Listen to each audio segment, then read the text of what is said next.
ఈ దినము నీ సన్నిధిలో ఉంది. నేను ఆరాధించడానికి ఇచ్చిన అవకాశం బట్టి నీకు వందనాలు అయ్యా. ఈ సన్నిధిలో నా ప్రభు, ఈ దినము నేను ఎలా ఉన్నాను అంటే అది కేవలం నీ కృపే కదా నా ప్రభు. అది నువ్వు చూపించిన కృపకి నీకే కృతజ్ఞతాస్తుతులు చెల్లించుకుంటున్నాను తండ్రి.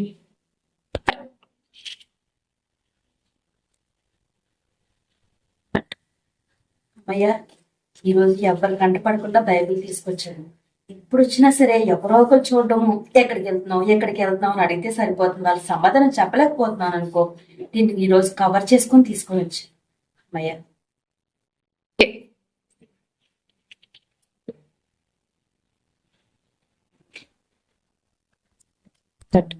దేవా, నాకు మీరు ఇచ్చిన సంపదను బట్టి ప్రభా నీ సన్నిధానానికి వచ్చాను ప్రభు.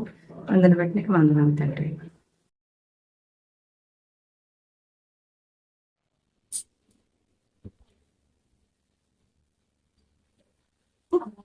ఆవిడ వచ్చేసిందా? ఈ ప్లేస్ కోసం ఎప్పుడు డిస్కషన్ పడబెట్టి కూర్చోండి.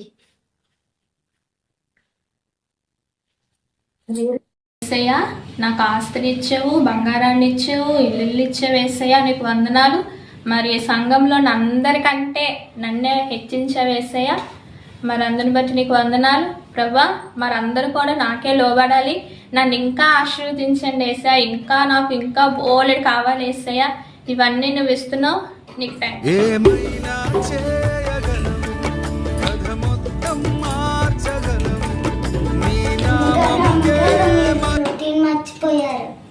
అవునా? నువ్వు వెళ్ళి కార్ దగ్గర వెయిట్ చేయి, నేను వస్తాను. కార్ జాగ్రత్త, అక్కడే ఉండు. ప్రియమైన దేవుని సంగమా, దేవుని రాజ్యంలో నిత్య జీవానికి వారసులు అవ్వాలంటే మీకు కలిగి ఉన్న ఆస్తి ఏదైతే ఉందో, మీకు కలిగి ఉన్నది సరిపడింది కాకుండా అంతకు మించి మీకు ఉంటే ఆ ఆస్తి నమ్మి పేదలకి దానం చేయండి. అప్పుడు పరలోక రాజ్యంలో మీ ధనము అది. అందరూ దేవుని సన్నిధానంలో విత్తడానికి తెచ్చిన కానుకలను ఎత్తి పట్టుకునండి, దేవుని సన్నిధానంలో విత్తండి.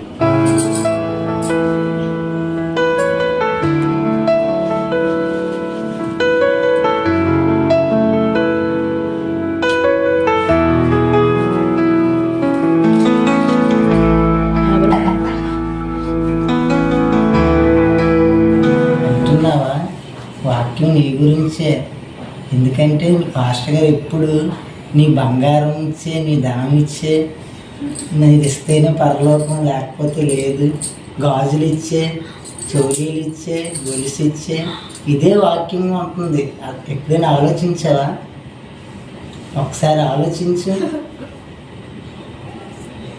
దైవజనులు మాట్లాడుతున్నారు కానీ వాక్యం అయితే గాజులు ఇచ్చే, నీ ధనం ఇచ్చే అనేసి మాట్లాడుతున్నారు. ఒకసారి ఆలోచించే. నిజమే, దేవుడు ఏమొంచి ఆశీర్దిస్తాను, దీవిస్తానని చెప్పి పాస్టర్ గారు ఏమొంచి ఎప్పుడు పేదవారికి ఉండమని చెప్తున్నారు.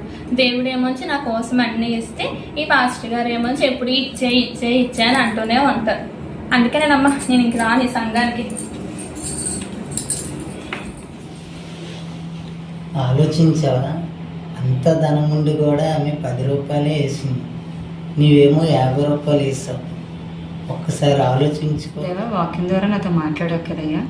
నువ్వు ఇచ్చిందే నేను ఇచ్చానయ్యా. నువ్వు ఏది అడిగినా నేను ఇవ్వడానికి రెడీగా ఉన్నాను ప్రభా.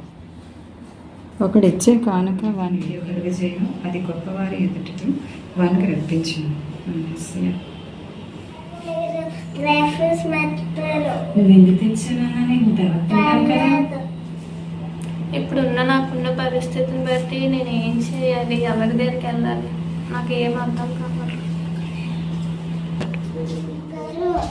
ఒకసారి ఆవిడ దగ్గరికి వెళ్ళి సొల్యూషన్ అడిగితే మీ బాధ తీరుతుందేమో. నేనా? ఒకప్పుడు నేనే వాళ్ళకి సహాయం చేసేదాన్ని. ఇప్పుడు నేను వాళ్ళ దగ్గరికి వెళ్ళాలా? తప్పదమ్మా, బాధ తీరాలంటే వెళ్ళాలి. సరే, వెళ్తా. సిస్టర్,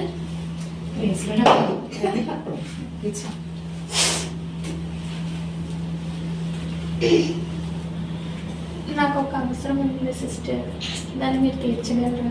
చెప్పండి సిస్టర్. బాధపడక చెల్లి, సిస్టర్ బాధపడకండి. సిస్టర్ మీరు ఎంతగా బ్లెస్ అవ్వడానికి కారణం ఏంటి? దేవుడు. దేవుడా? అవును, ఒకరోజు సేవకులు మందిరంలో వాక్యం చెప్పారు. మార్కు సువార్త 10వ అధ్యాయం 20వ వచనం ప్రకారం పేదలకి, మన దగ్గర ఉన్న ధనాన్ని పేదలకి ఇవ్వమని చెప్పారు చూసారా. ఆ వాక్యం ఆ రోజు నేను మందిరంలో అనుకున్నాను, ప్రభా నాకు ఇచ్చిందే నీకు ఇస్తాను, నా దగ్గర నాకు ఇచ్చిందే దేవుడికి ఇస్తానని మాట పలికాను. ఆ మాట ప్రకారం దేవుడు ఇంకా నన్ను ఆశీర్వదించాడు.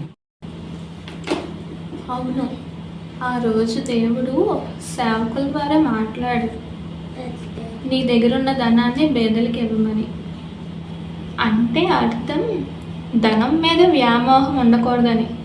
నా పిచ్చి కాకపోతే దేవుడు ఇచ్చింది మళ్ళీ ఆయన ఎందుకు తీసుకుంటారు నా దగ్గర నుంచి? అనవసరంగా సంఘాన్ని విడిచి బయటికి వెళ్ళిపోయాను. దేవుడిని తప్పుగా అనుకున్నాను, సేవకులు కూడా తప్పుగా అనుకున్నాను. బయటికి వెళ్ళాను, నాకున్న సమస్తాన్ని నష్టపోయాను. ప్రభువా నన్ను క్షమించండి, ఇంకెప్పుడు కూడా ఇలాంటి తప్పు చేయను.